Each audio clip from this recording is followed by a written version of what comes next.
These inflation numbers are huge. They're incredible. We've never seen this in most. Well, I'm 51. I don't remember what the 70s were like because I was a little kid. So if you're under the age of 50, you've never seen inflation like this ever. And it's stunning. It's actually stunning. I still think absolutely long-term deflation is coming, but the reality is it ain't here right now. So I just got my natural gas bill.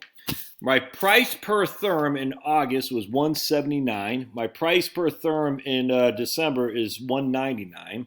So that's a 10, what's that, 10, 20 cents on price per therm. And we take our trusty, what happened here? 1 second. Yeah. Take our trusty calculator, that's 0.20 divided by 1.789, and we get an increase of 11.7% since August. Thankfully, we've had a not a very cold month or winter here in Georgia. I don't know.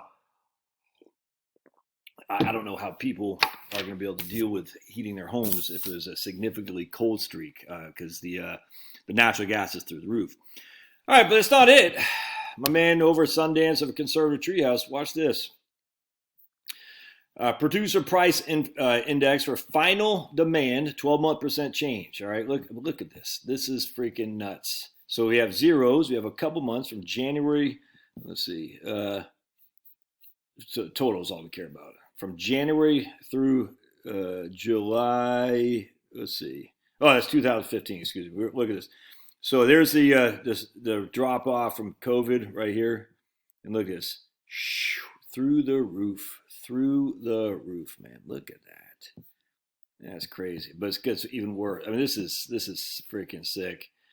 Gasoline jumped 1.9% in the month of January. Beef jumped 6.5% in the month of January. Diesel fuel 9.4%. Cooking oil, home heating oil 7.3%. Pasta 3%. Tires 4.6%.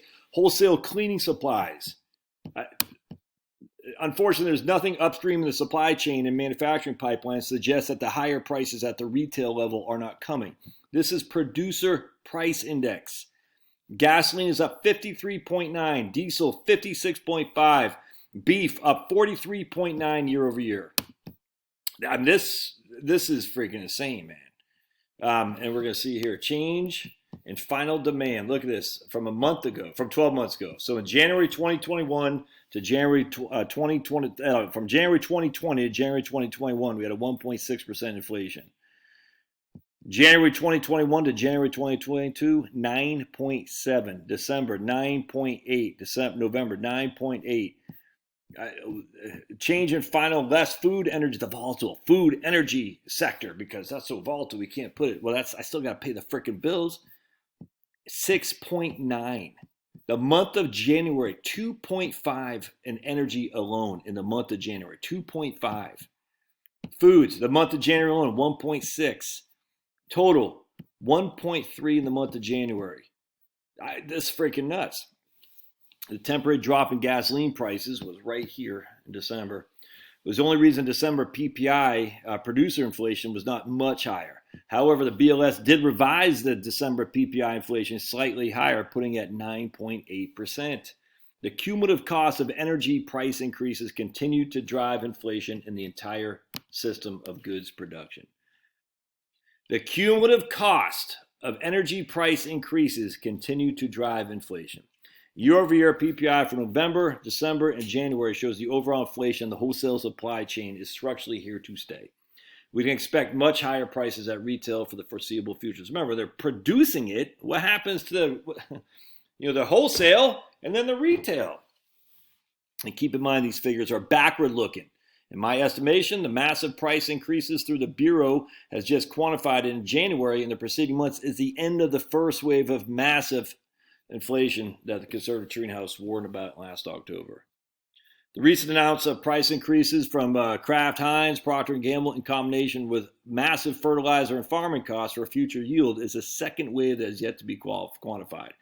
The second wave of retail inflation is only just beginning to arrive now and will extend through the summer. Yeah, I want to share with you this, and I was always going to do a video. I'm not going to I got too many videos to do, but This right here, right here, farms are failing as fertilizer price and as fertilizer prices drive up cost of food. Farmers in the developing world say they are curtailing production, which means global hunger could worsen. Curtailing production because prices are too high, not inflationary. Curtailing production, I mean, it's inflationary simply why? Because the supply isn't there. Too much money chasing too few goods is what causes this inflation. It's because the energy prices are so high that they can't afford it. So they're going to curtail production. What's that's going to do with the price of food? It's freaking nuts, man. Anyway, we've never seen this before, at least in the last 40 years. And when's it going to stop? I don't know. It's going to be some bad times coming. I don't know how else to say it, man.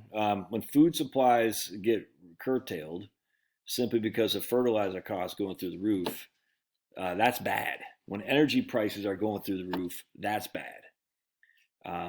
People's demand for other things, luxury goods, consumer discretionables, those are going to drop. Anyway, so Sundance says a couple of things that right here. CNBC economic analyst Stephen Leisman is struggling to reconcile the economic data from the last 3 months against his own prior claims that he could not or would not believe the economy and inflation were as bad as the statistics state. Today, at the end of his remarks, showcasing just how disconnected these analysts are, he shrugs off the massive inflation by saying consumers seem to be taking it just fine because the markets haven't dropped like a brick in water. At the end of these statistics are people who are really suffering and try to figure out how to take care of their families when everything else costs too much. An increase in my freaking natural gas by 11.1%, Sniffy Joe. Most people are one small event away from a major checkbook crisis. A broken car, a drop in hours worked, an unexpected household expense can be extremely stressful. Yep. No one's taking this just fine, regardless of what the idiots at CNBC says.